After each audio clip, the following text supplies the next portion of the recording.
That was great. Look, hey, we've talked about it. We talked a little bit about his team and his defense and stuff like that. Real quick, let's jump into our stuff. Yeah. Honestly, one of the things that we were really truly concerned with was how we were going to be able to run the ball. I think that was something that was on both of our minds, and that became an issue. Now, I will say Austin Eckler had a great game on the Yes. ground. Now, only 44 yards, but a lot of his runs were timely. Obviously, the two early Yes. touchdowns that he had were great, but he was really able to continue to keep the offense flowing. He was able to Mhm. keep the offense moving, and so much so that one of the things I liked I heard by the announcers was Cliff Kingsbury. He sets his plays up, but his players are what's more important to him. So he wants to get certain people touches. And we had that 1 3rd and 1, I believe, in like the second or third quarter, where he put Austin Eckler out in the slot and had him run the jet sweep across to get that Yes. first down and stuff like that. So he's prioritizing certain guys. We talked about Terry McLaurin getting the ball. He's prioritizing Eckler getting the ball. That it's making me a little bit more confident if these recurring injuries from B Rob continue to persist. But still, we another game without 100 yards, and we talked about the Ravens game. When we can't get that 100 yards, when we can't get a consistent run game going, we're just a little bit off. It seems at certain Yes. times, and it showed Yeah. this game. It did. It did. And yet, I think we were all shocked Sunday morning to find out that Andrew Wiley wasn't going to play. We had seen him on the injury report, but I don't think we really thought it was going to be as serious as it was. And so you kind of had to know going into the game that we were going to have a very much limited offensive firepower. If you're going to have to, John Bates was basically like, you're a 6 offensive lineman. You are the most important player out there to help chip.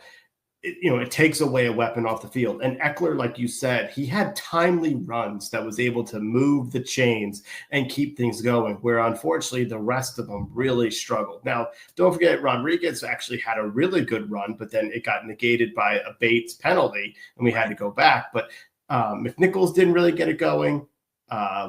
Rodriguez didn't get it going. And most importantly, they used Patrick Queen to spy Jaden. Yeah. And he wasn't taking those, he very rarely was taken off to run. The one time he had something open, and this is where we talk about just missing the breaks, they ran the quarterback draw late in the game. It was there. The sea had parted, and Cosby wasn't able to block Keanu Benton long enough. Yeah. And the one guy that could make the play made the play and tripped up Jaden. Boy, he had 20 yards in front of him. So we're looking at these stats and also saying the stats only show a one part. Like, there was some opportunities. We just weren't able to capitalize. Yeah. And that was the name of the game. We said it, missed opportunities, not being able to capitalize on certain situations, up 24-14 and just letting the lead slip away. But I think, and we've talked about it at length, the name of the game is those drops, man. We can't overlook those drops. Ertz drops, McCaffrey, the Zacchaeus, and Dyami Brown dropping in the end zone. Yes. I was going to sit here and have a certain big buildup because you like to call this guy out and say he was great. I told you this man is terrible. Go to Dyami Brown, man. You cannot be any more wide open. You know what? I'm not going to lie. When I saw that play happen, I was like, oh, he's open. He's open. And I was like, oh, my hope and faith in this guy is coming back. Right in his hands. Right in his hands, Will. Come on, man. That one killed me, but I can overlook that one because I think Eckler still scored on that one. Yeah. But still, it's these little things that separate us from being a good team to being that elite team, that playoff team, that team that can seriously consider playing in January and February. That's something that I think we're going to have to figure out down the line. And it didn't hurt us too bad in this game. But it's one of those things where it's like, damn, missed opportunities, man. This game could have been far different in this game. We could have been, the league could have been separated a lot more, man. Yeah, that was my reactions while watching the game so much. Was just that type of reaction Yeah. because it was there. Hats off to Pittsburgh and their defense and how they played us. Hats off to their offense and being timely with stuff. And it was like, but a lot of it was Cliff got him going. He started off very timid. You talked about the gift that was that fake punt to give us a chance to get the ball and score. Almost instantly right after that. We started really timid and I almost like very conservative play calling. I almost feel like he was trying out the offensive line to try and figure out what can we do. And then he started to open up. And I mean, we've kind of already mentioned this, but at one point we had back-to-back scoring drives. We went 95 yards and scored. Yes. And then we got the ball back at halftime and then boom, we hit Terry on the slant and he took off, you know, and then we had that place rocking, you know? And so it's like, all right, now Cliff is in his element. He's got things going. We weren't able to make it when it counted. No. And we talk about the drops. That was one of the issues. Untimely penalties. You talk about the one big run by Rodriguez that gets called back, or McNichols or whatever. It gets called back, and it slows up the drives. And now all of a sudden we talk about you cannot get behind the chains. We can't get in situations where we have a 3rd and long. Because our guys, if they're not catching it, or something else I've noticed, Ertz, and I love what he's able to do. When he can catch the ball, he's great. One of the things I've noticed, though, recently in this game, Ertz is looking more like a Jason Witten. His hands, perfect. He can catch it. But he ain't separating from anybody. No. He is kind of slow in there because there was one catch where he had it over the middle, and it's like, oh, okay, cool. He's got 3 or 4 yards to the first down. And the guy pulls him up and with 2 yards left, I'm like, move, run. Yeah. What are you doing? So, his hands, I can't even really say his hands are perfect because we've seen him drop a number of passes as well. So, and again, nitpicking, on this, but it's those little small things. If we get those plays, Zaccheaus, there was a couple of passes. I think the first drive, they threw it. Zaccheaus came out of his break and JD threw it just a little bit ahead of him. There's another play in the second quarter where he's streaking across the field and just outside his reach. Those little missed opportunities are stuff that we have not proven that we can get over those. Right. So let's go ahead and talk about the defense real quick. Listen, all things considered, I thought the defense played well. Now the run game, they didn't have one guy that had over 100 yards. Warren and Najee both had, I believe like Warren had 50, Najee had 60 or something to that effect. So we were somewhat able to neutralize them. They had a couple runs, and with the exception of a couple of those moon balls and Mr. St. Juice, Mr. Hansy, we were actually neutralizing their offense. I mean, I really thought we played fairly well against their offense, man. What do you think, Will? I did. And as much, we talked in last week's show, we said one of the keys to victory is going to be how is our corners going to do against a guy like Pickens and a guy like Mike Williams. And, I've actually heard this a couple of times where they say when St. Juice is up against a taller guy, he kind of knows his assignment. Yeah. It's when he's up against a guy who could run past him, that he gets really, really handsy. And, Pickens made some plays. Without a doubt. He made an unbelievable touchdown catch. He made a Russell drop that ball against the sidelines, in it. So he had 91 yards, but St. Juice didn't play terrible out there. Maybe the deal when he's up against a taller, bigger receiver, that may be his forte. It's when he has to, like this week, don't put him on Devontae Smith. Don't make him run around and try and chase this guy. Nope. He doesn't have that speed. But I will give him that he took the assignment of going up against Pickens, and he wasn't as bad as he's been. Yeah, because he and this is the thing, he knows that he's become a problem because I think on his like second or third deflection he immediately pops up and he's looking around for a flag. Because he knows that they're picking on him, and he knows that he definitely gets handsy on that. So, like you said, he's kind of sticking with them. He's there, but he's got to get that stuff under control. And then I look at that, and then I put it on the flip side, Sammerstill. Like we know the size. We know Samerstill is not, he's still a rookie and everything. But you want to talk about playing above your weight?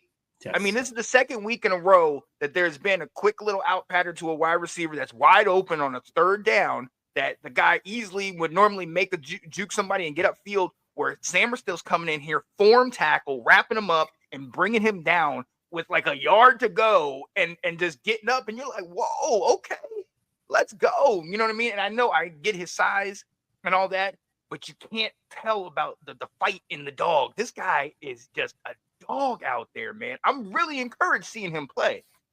100%. I mean, Nick Saban called him pound for pound the best defensive player in this draft. People said this is the guy the fans are going to love. And they were right. Yep. I mean, he's so impressive and so fun and easy to cheer for. And one of the other things what's so crazy about it is if you ever hear him talk, you'd think he's like this Rhodes Scholar type guy, this calm, cool, and everything. And then, nerdy kind of type talker. Right. And then he gets out there, like you said, and this dog comes out in him. Alex loves him. He thinks he should be our number 2 corner. And I keep telling him, like, he's not tall enough. No, you can't put him out there, but his coverage is not the problem. Mm-hmm. His size. And, he's, I think either him or Igbenogany gave up the touchdown to Pickens, but it was also a great play. The coverage was there. Yeah. It was just a great play. So you're right. I mean, Samerstill continues. I was impressed. Jeremy Chinn gave up some plays to Freiermuth, but he continues to come around on this team. Yes. Him and Quan were the one that got together to force that fumble that they didn't quit on the play. Yeah. Warren was down to the 2-yard line. They didn't quit, and they were able to punch that ball and rip that ball out of there. And so I continue to like what I see from Chinn. And then the guy, I wrote to Jared this week. I couldn't hold back any longer. I mean, Dexter Fowler. Yeah. What a signing. Yeah. Everyone's talking about TJ Watt. Yep. We have our guy on this side too. And he got his 2 sacks, and he made plays. And so he just continued to be excellent out there. Even more than that, I think they had a stat where it said in the last 6 games, he's had 6 sacks. Yeah. You know what I mean? Like, the guy is balling out, man. And look, this is a credit to Dan Quinn because we know he brings his guys with him. We've talked about Dante Fowler Jr. as one of those guys. Hey, let's just bring him in on a one-off. Let's just see what he can do. And he's definitely elevated his game. We're seeing that. You talked about Chinn. Frankie Louvu's in there getting into action. Like, honestly, Will, I really can't even feel bad about this game. Like, I really feel like our defense stepped up and played great in this game. And minus a couple penalties and, turnovers, this and that, we win this thing walking away. You know what I mean? I honestly think our defense is playing like a top 15 defense at the moment, and the pieces might not show that, but at the same time, the way that all these guys are playing towards an offense like that, I am thoroughly impressed with these guys, man. So I'm loving every minute of it. I think you're seeing, especially with the addition potentially as an impact of Marshawn Lattimore, the defense can keep us competitive enough to do something in the playoffs. Yes. The offense is not the problem. The defense has always been our concern, but I think the defense can do just enough. And we've seen, the Chiefs haven't had the best defensive at times. Nope. All it takes is to be adequate enough. And they're showing that they can be adequate enough. And if we can get Lattimore out there and kind of reposition our guys, we'll have to see what we can really make a run for here and how they may get even better as a result of it. Oh, yeah. And look, and I'm going to address this. Jer'Zhan Newton, I'll give you a pass, but I need you to watch the ball. It's one thing if you're out here at the corner. It's one thing if you're out as a linebacker. But if you are a nose tackle lined up right on the ball, you need to watch the ball. That's it. I'm not going to put this game on you, but I will say that. What up, Johnny? Johnny said, can we address the elephant in the room? Which one of these teams, Washington or Philly, will get the first win over top contender? Whoever this game will finally have a win with somebody 500. Ooh. Oh, yeah. We'll get to it very soon. Very soon. Oh, yeah. What up, buddy? What up, Jared? We're talking about your players, man. He heard his name. He heard his name. Can y'all beat the Lions? Well, look, Jerry, I don't mean to do this to you, but can y'all beat the Lions? He knows. Come on, my guy. No, the answer is no. Actually, Right. You know, I'm not the one calling Super Bowl, so I'm saying no to that. Me neither. We know where we're at. All right? I lost my train of thought. You were going what you were saying. I had something to respond to it. Jordan Newton. Oh yeah. So he actually talked about that because obviously he felt horrible about it. Yeah. But he said he had been catching a tell by the center for the game, and that's what he was kind of going by. He guessed wrong. So welcome to the NFL. Yep. You bet if you're gonna guess, you better guess right because we were getting the ball back. Yeah. Oh. Yeah, we were. Hey, but we were again. We're in the game. We're in these type of situations. These are learning lessons. Hopefully, we will, be able to get it down the line. And the also thing you got to think is that this is no rookie quarterback. This ain't some guy that's been here 2, 3, 4 years. This is a guy that's a pro, a vet, a potential future Hall of Famer that knows what to do. He probably knew there was a tell and said, "All right, hold it, and I'm gonna hard pound him and get him over," because it didn't. The whole line stayed still, and Newton just looked like a rookie mistake. And hey, those type of things happen. We're good to go. Yeah, we're good to go. Yo, we have to move on really quick, and I do want to talk about the special teams, because with the special teams was the good, and with the special teams was the bad. I'm going to start with the good. You know how much I have been in love with our kicker, our punter, that whole thing. Zane Gonzalez comes in this thing essentially off of the street and completely shows up and shows out. 2 field goals made, 3 extra points made, and look. Before this season, I tried to shout out our kickers. I was completely wrong because all the guys we tested out were awful. Yes. And then God dropped an angel, and Austin Seibert, he gets hurt. We get Zane Gonzalez. That is just a testament to the coaches that they have a good eye. They're bringing in guys that can actually compete and actually do well. I mean, think about this. We have, outside of the first week of the season, we have 1 missed field goal? Because I think that was the one that was blocked a couple weeks back. But we really have been killing it in the special teams as far as field goals. And that, to me, that's huge, Will. This has been a problem for us for years. And now to not have to worry about this and keep us in these games and keep us close, that's so big, man. It is. And going into this game, I was sitting here like, oh, man, if we've got it close, Zane Gonzalez, he's probably going to miss a game-winning field goal. But then when you saw him kick it, the difference between what I saw from Zane, what we've seen from Seibert, and what we saw from Joey Sly and Dustin Hopkins, when they kick it, it's immediately like, oh, it's right down the pipes. Right. Immediately that they hit it well. That's what I saw from him. I was like, oh man, this guy's drilling it right down the middle too. Right. Okay. Where before it's like maybe the other 2 kickers would be hugging those poles one way or the other, and you're like, just hold on to sneak through, So that's what I really enjoyed seeing. I was like, okay, all right, do well. Oh yeah, it was definitely nice to see that happen. That kept us in the game for sure. Now, our punter, Tress Way, got some action today. He got some action on Sunday, and I believe altogether, I think he had in his first 9 games only had a total of 19 punts. Now, in this one, he had 6. Will, my favorite stat over the years, the punter. If the punter got more yards than the quarterback, I hated it, but at the same time, I completely understand. This game, it did happen for the first time this year. Punter had more yards, 330. 2 punts inside the 20, 1 touchback, 1 kick for 74 yards. Now, mind you, that's what Tress Way does. Yeah. That's normal for him. That's every day for him. So, always good to see this. But Will, let's transition to the negative part of our special teams. Yeah, your boy, Olamide Zaccheaus. My boy. Your guy. My guy. Your guy that you he calling is. out. Yo, 3 years now, I've been telling us to sign this guy. Yes.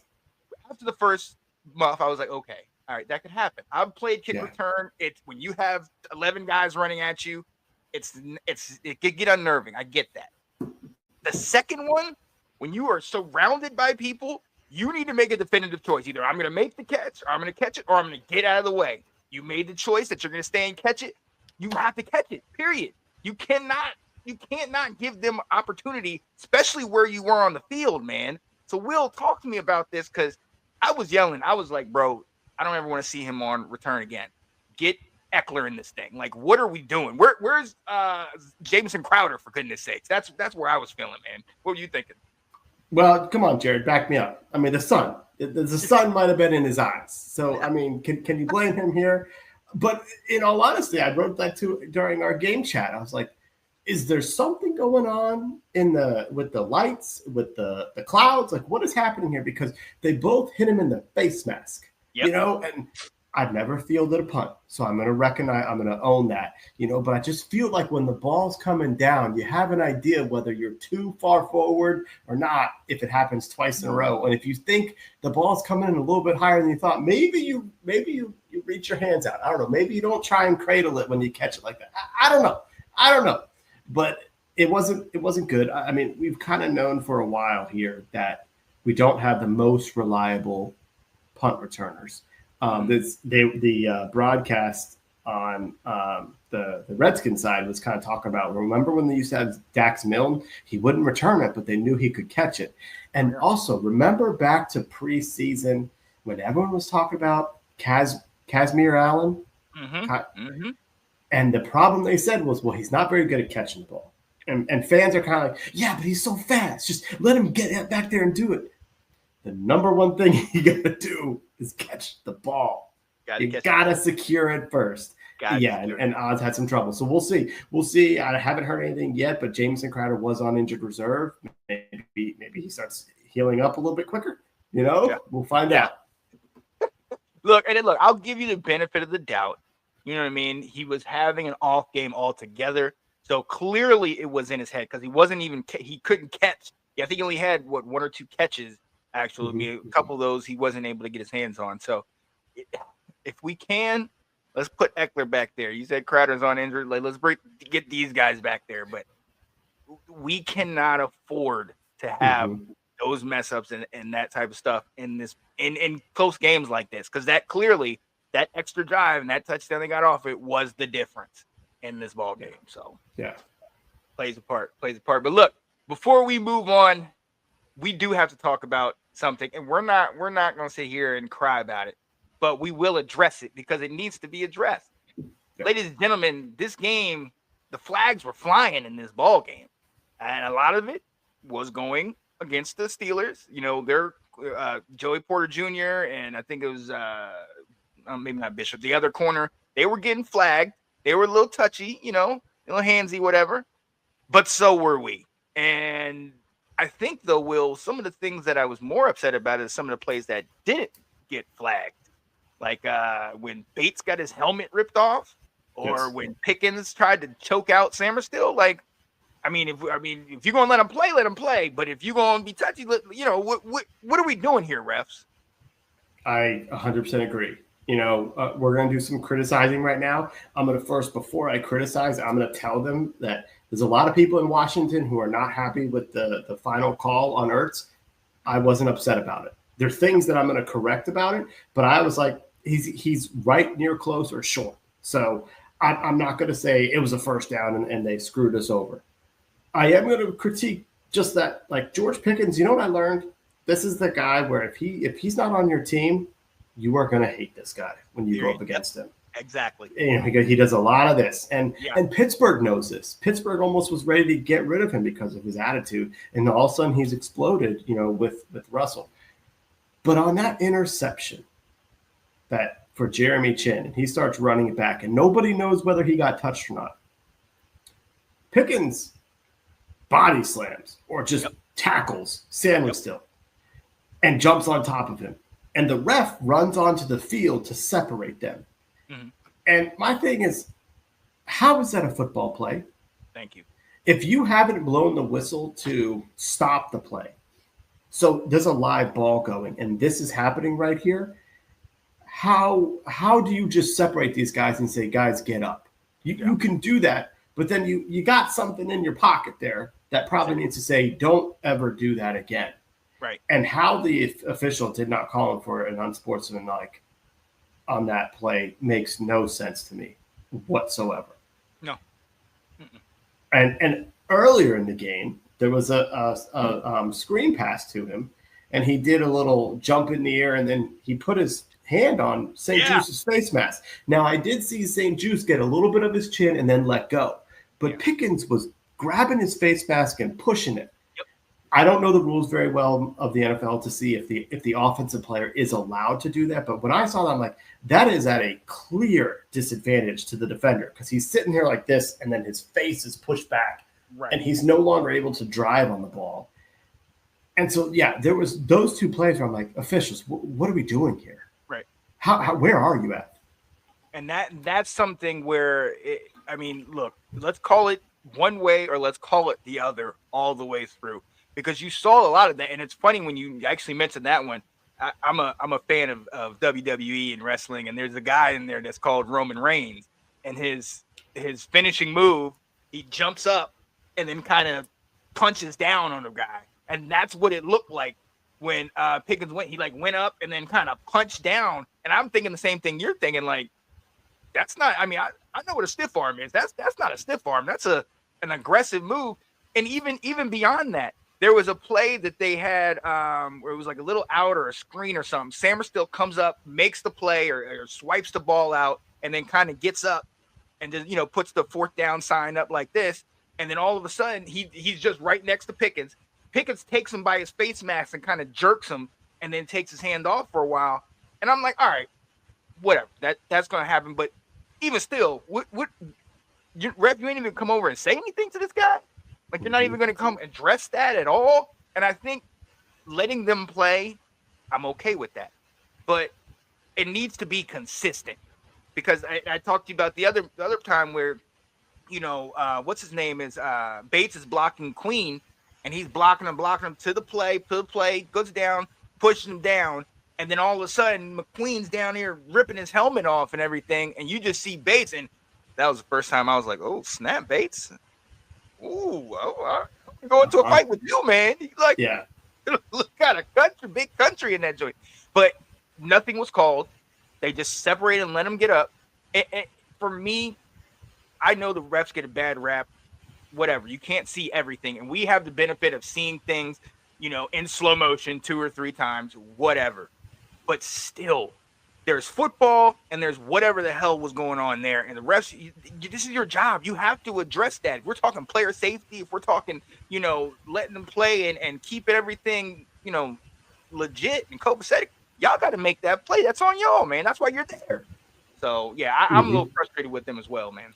Right. I agree. Well, and so Johnny's talking about the inconsistency, and this is what I noticed about the Ertz play is the inconsistency in calls. And this happens all the time in NFL games where they will be so generous with spots in the first quarter and second quarter and letting drives continue. And then all of a sudden the fourth quarter, especially the final 2 minutes, now we're checking every single GD inch. Exactly. And you can't, as a coach, you can be like, I don't like that spot. But it's the second quarter. I'm not sure it's a 50-50 play there. If I'm wrong on this, I lose my ability to challenge. So coaches, they'll give it up. They'll be like, all right, well, we got a whole lot more to play. I'm not going to challenge this. But the consistency is what gets fans upset. Now, what got me on that play was I was trying to look at where is the official to spot the ball on that. If you look where Ertz caught it. So I'm not an NFL official. I've only taught college intramural officials. Yeah. But when we did it, we would have certain game recognition situations where we'd say, if the line to gain is at the 40, why are you standing 10 yards back from the line to gain watching all this play happen here at the line of scrimmage? Right. Take 1 to 2 seconds to watch the play as soon as the ball gets snapped. Get to where you need to be. And that was one of my concerns because I'm sure there was an official on the other side of the field that wasn't on the broadcast that we could see that had the line to gain, but the ball was on the other side of the field. Right. So the closest official to seeing things was not in the TV view. was not looking right down the sidelines where the sticks are. So like that play recognition just did not seem to be there on a fourth down. Like, so where are you? It's fourth down. What do you think this team's trying to do? Just like Zach Ertz, why are you catching the ball at the sticks and not a yard behind the sticks? Right. Mr. or Mrs. Official, why are you not at the sticks too, to be as close as you can? You guys have a bunch of officials out there. You have a referee and umpire watching the offensive line. You got side judge, back judges, all the others. How do you not get into proper position to handle that play? That's my biggest beef about the official, that call. Oh yeah, no, and that's the other thing. We have to know, and I get it. So earlier in the game, there was a catch by Terry McLaurin that had a similar situation where he caught it past the line, but they kind of brought him back on, and it was a third down, but they gave him forward progress. So again, if that's the way you're calling it, that's fine. That almost made it look like, because that one was a little bit more questionable. So that one maybe this is the makeup call, because that definitely happens in games. But for me, what really steamed me up about that is that within 2 minutes, they go to the booth, they go to New York. Even Dan Quinn, you saw, was on the sideline saying, oh, they're going to the booth. They're going to show it. And New York didn't even take a look at this. Now, the crazy part, if anything, you need to take a look, because where the initial play was caught and where they spotted the ball was a good yard and a half off. Yeah. So at the very least, you need to respot the ball. But then for you not even to acknowledge it, this is a game on the line. This is a huge play. This literally, if we don't get it, it's their ball. And then they have like a minute or so to go. So this is something that needs all the attention. And I'm not for, them looking in the booth and being up there 5-10 minutes. I'm not for any of that. But if the game is on the line, that's when you should do it. That's when you look up there and you consistently trying to look and see. And at the end of the day, yes, it was a judgment call. Yes, Madden is in my head. When you have a third down, you got to go past the sticks. You don't just get it at the sticks or before the stick, So I understand Ertz got just enough of what he thought and he got hit and brought back. You never want to put it in the hands of the receiver, of the refs. But at the same time, at the very least, with a game with these implications, two top-tier teams have been fighting back and forth. The very least, you got to go up, and New York's got to take a look at that. So whoever made that call not to look at it, and then for them to call it on the field and not even question it or anything, that to me, y'all missed it. Y'all missed one on that one, man, in my opinion. Yeah, I hear you. So, but yeah, Johnny said, quite time. Some refs will hear how the player is drawing another and ignore it when something happens. It's not right, but it's a human factor also. That is true, Johnny. They are still humans, and they all have side jobs and things like that. So, I've heard a lot of people say they need to kind of unionize and pay them and make these guys this be their only thing, so they're focused in on that. We know in other sports, the robo ref or whatever has kind of been out, and we don't know. I mean, as long as it's in humans' hands, there's going to be some room for error. Yes. But at the very least, this is why we have the booth. This is why we have New York. This is why we have all these things. Get these things correct. When the game is on the line and could potentially change the outcome, you got to get the call right. That's right. That's it. Simple as that. Yep. Simple as that. All right.